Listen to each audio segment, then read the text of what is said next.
Hello everyone, welcome to BYJU'S Exam Prep and welcome to the daily quiz. So before we take up the discussion for today, we have a couple of important announcements.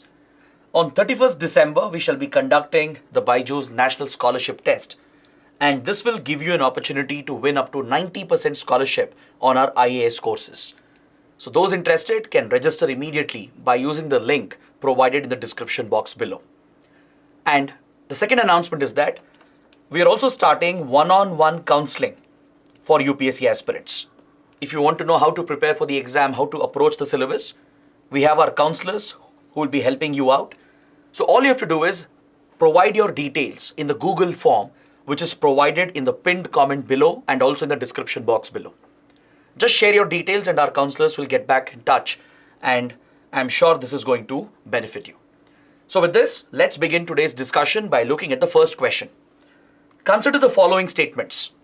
The Competition Commission of India is a non-statutory body. It is responsible for enforcing the Competition Act of 2002, the Monopolies and Restrictive Trade Practices Act of 1969 or the MRTP was repealed and replaced by the Competition Act 2002 on the recommendations of the Raghavan Committee. How many of the above statements is or are correct? First, let's solve the question and then I'll provide the context and the explanation. Statement 1 is incorrect because the CCI, the Competition Commission of India, is a statutory body. It has been established through a statute, through a law. And which law is this? It is the Competition Act of 2002. So CCI is responsible for enforcing the law.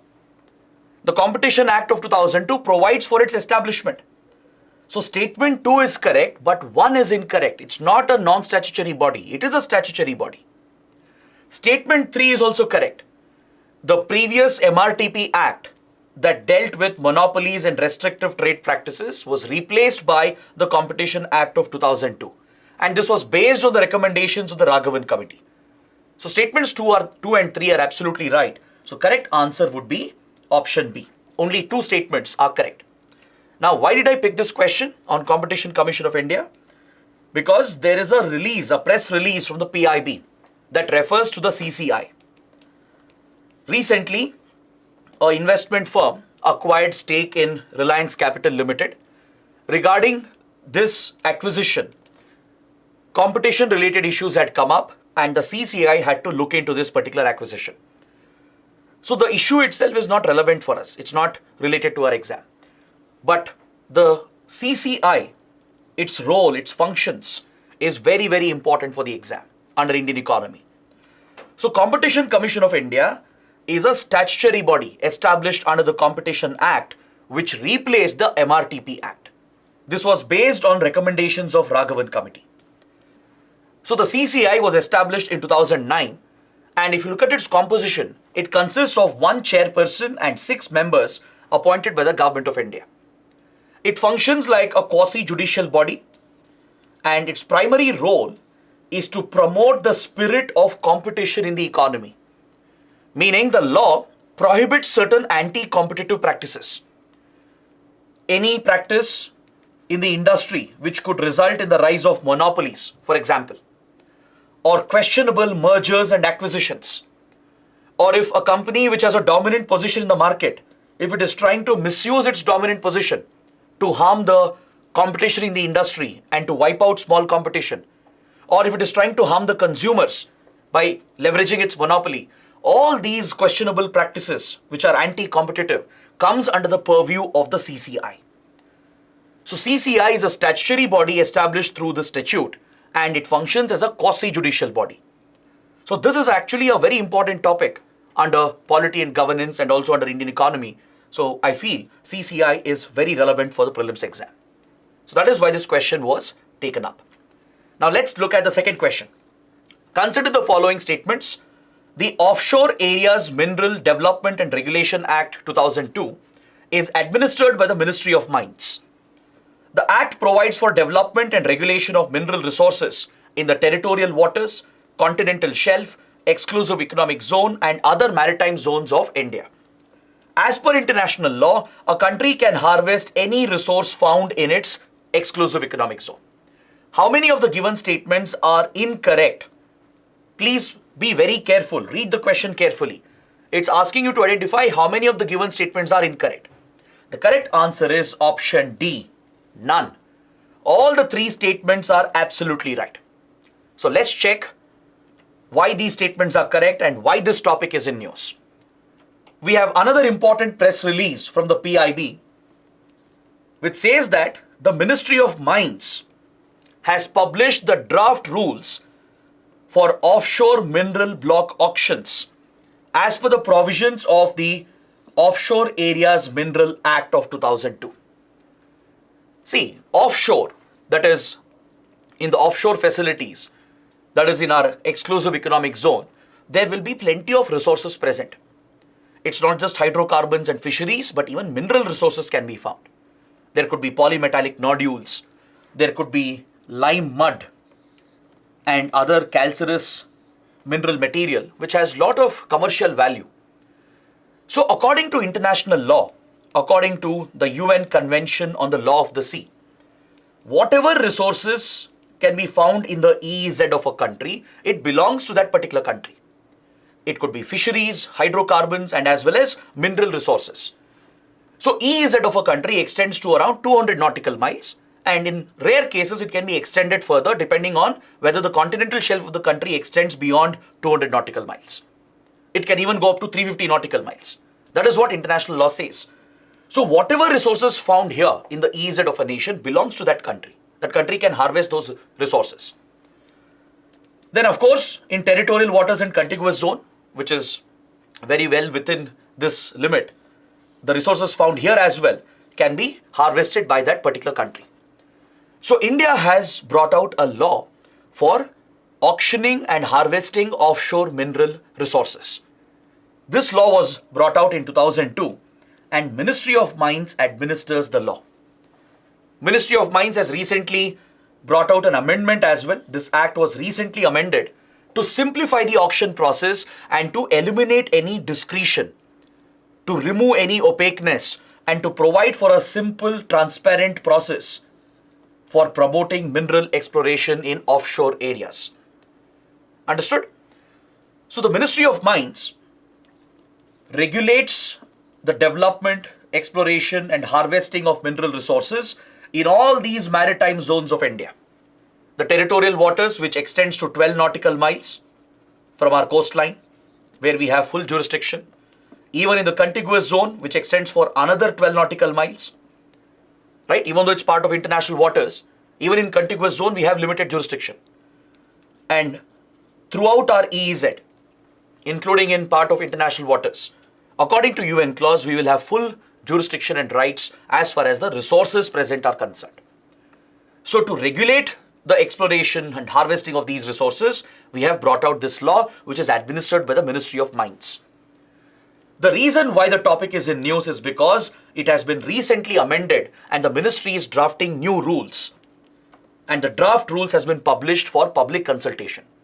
The idea is to simplify the auctioning process, remove the bottlenecks that were there, and ensure that all the discretionary powers are taken away and a uniform policy is implemented as far as mineral exploration in offshore areas is concerned. So that is why the topic is in news, and as I mentioned, all three given statements are correct. So the right answer is option D, none. None of the statements are incorrect. Now question number 3. The historic archaeological site Vaishali is situated in Uttar Pradesh, Bihar, Nepal, Odisha. The correct answer is option B. Vaishali is situated in Bihar. Let's understand why this topic is in news. It's a very important topic. Let's look at the context. I've picked this from Indian Express. In today's Indian Express, there is an important update.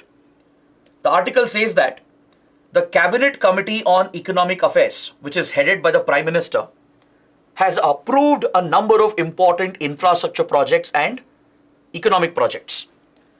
These projects are focused on Bihar and also on Tripura and Northeast India. Several important infrastructure projects related to Bihar and Tripura have been approved by the Cabinet Committee on Economic Affairs.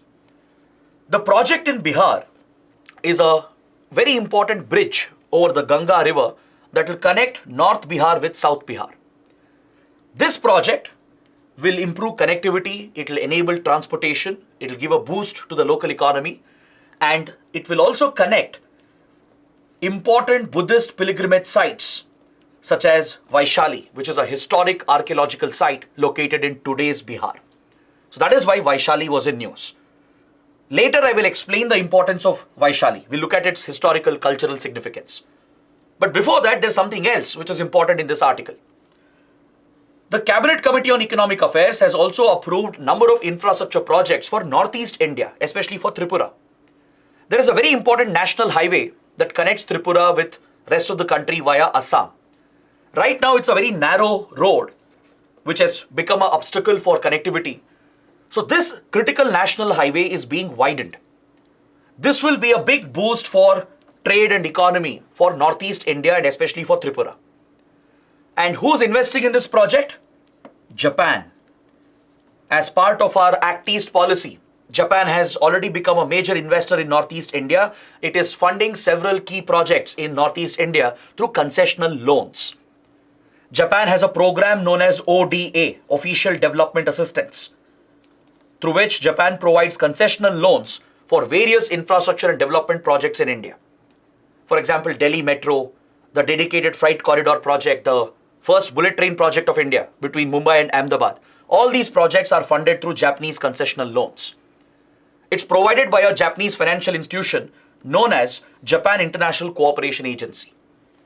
So the same agency is funding several key projects in Northeast India as part of Act East policy, where India is paying more attention to Southeast Asia and East Asian countries.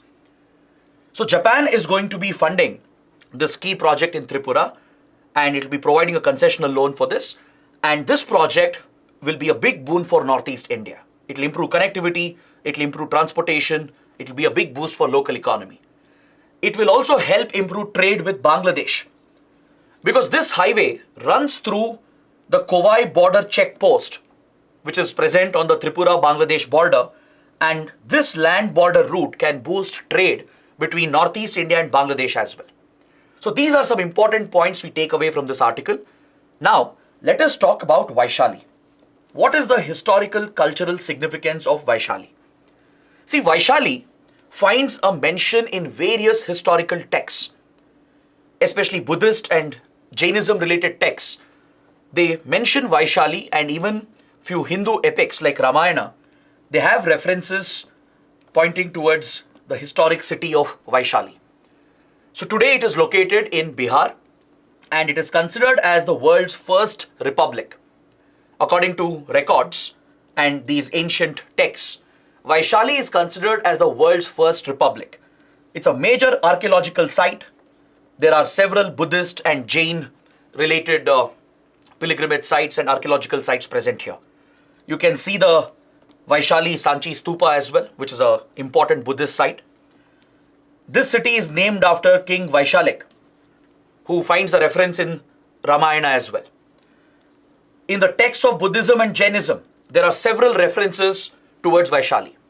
This is the birthplace of Lord Mahavira, the last Jain Tirthankara.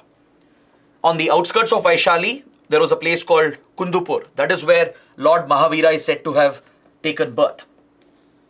So it's very sacred. It's of great significance, religious, cultural significance in Jainism. Similarly, it is associated with the life of Lord Gautam Buddha. Vaishali was established as early as 6th century as a republic. That's why many experts believe, many historians believe, that Vaishali should be considered as the world's first republic. Later, Lord Gautam Buddha would visit Vaishali and deliver his last sermon, where he announced his parinirvana. Following the demise of Lord Buddha, the Second Buddhist Council, which is a very important historic event, took place at Vaishali. So later, important sites have come up here.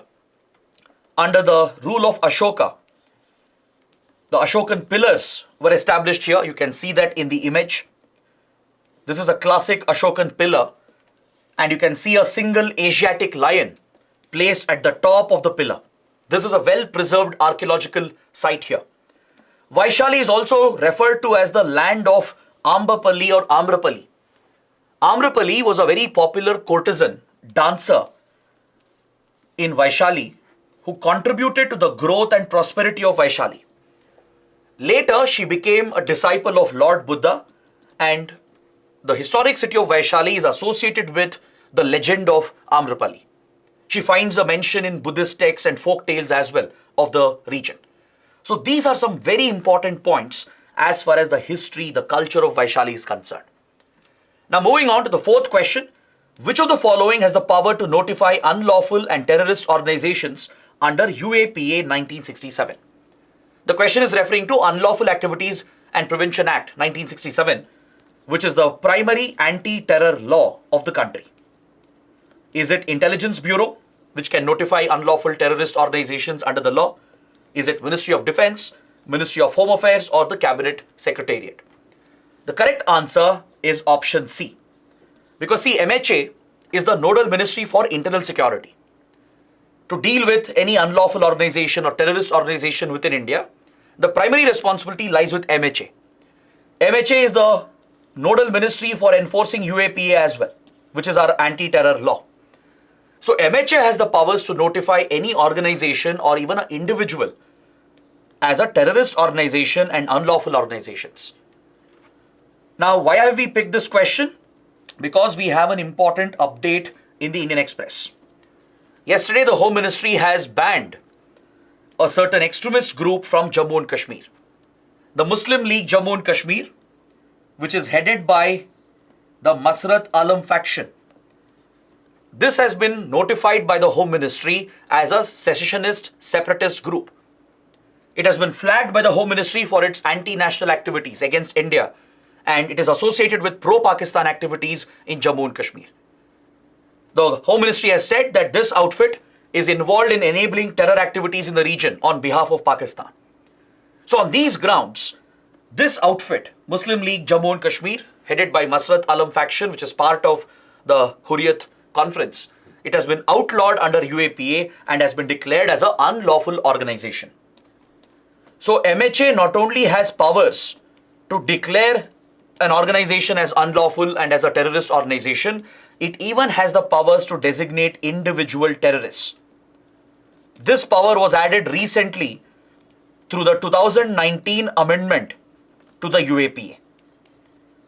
In 2019, the act was amended, which allows MHA to designate individual terrorists as well, such as Hafiz Saeed, Dawood Ibrahim, Masood Azhar, and the others. So this is something you should know about the UAPA.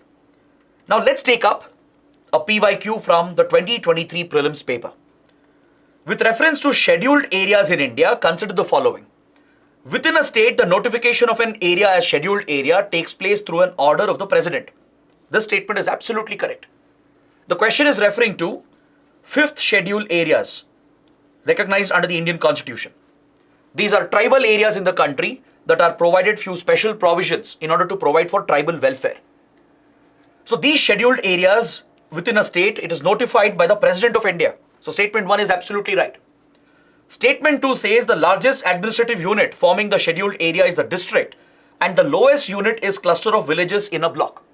Even this statement is right.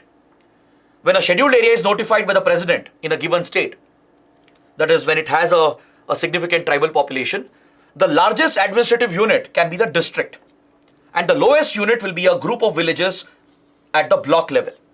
So 1 and 2 are absolutely right. But statement 3 is wrong. Statement 3 says the CM of the state is required to submit annual reports to the Home Ministry regarding the administration of scheduled areas.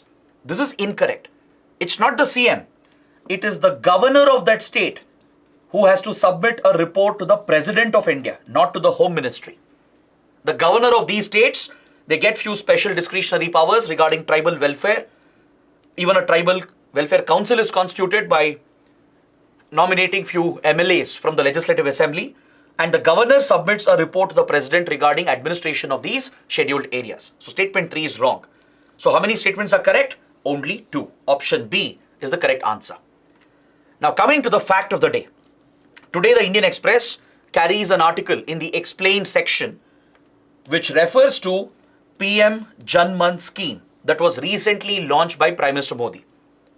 On Janjatiya Divas, which is used to mark the contribution of tribal community to India and to highlight tribal issues and tribal welfare, on this historic day, the Prime Minister launched PM Janman.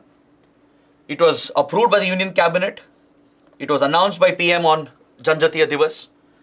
So PM Janman stands for Pradhan Mantri Janjati Adivasi Nyay Maha Abhiyan. The goal of this mission, of this scheme which has been launched, is to uplift the PVTGs, the particularly vulnerable tribal groups in the country. These are the most vulnerable tribal groups of India. Back in 1960-61, the Debar Commission had identified the most backward scheduled tribes in the country and classified them separately as primitive tribal groups, or PTG. So based on this classification, 52 tribes were selected and placed under this category, called as primitive tribal groups. In 2006, this category was renamed as PVTG, particularly vulnerable tribal groups. And more tribes have been added to the list. Today we have a total of 75 tribes recognized as the particularly vulnerable tribal groups. It means these are the most vulnerable tribal communities and the most backward. The criteria used to recognize them is largely based on their population. Usually these tribes, they have a very small population and usually a declining population. Even the language they speak, the unique tribal language, will be on the decline. And often, quite often, these selected tribes, they will be found in very remote, dense forest areas, which is not well connected with the rest of the country. So the tribal community and the region that they inhabit will be suffering from backwardness. They even have very poor health indicators, low literacy, and they rely on very subsistence economic lifestyle. They follow pre-agricultural, pre-industrial practices. They're largely away from modern technology. They have very poor health indicators as well, because many of these groups would be largely homogeneous. They wouldn't have mixed with other groups and other communities. So they suffer from various diseases, genetic disorders as well. So to uplift and provide for welfare of PVTGs, this dedicated scheme has been launched, PM Janman. It's part of Pradhan Mantri PVTG Development Mission that was announced earlier in this year's Union Budget. So this is what you should know about PM Janman. So on this account, I would like to bring my discussion to an end. So before we close the session, don't forget, if you're interested in one-on-one counseling, we have given a Google form below in the pinned comment and in the description box. Provide your details and our counselors will get back in touch with you. So I hope you guys have liked the session. If you did, please press the like button, share your comments, and don't forget to subscribe to our channel. That is it for today. We'll see you tomorrow. Thanks for watching.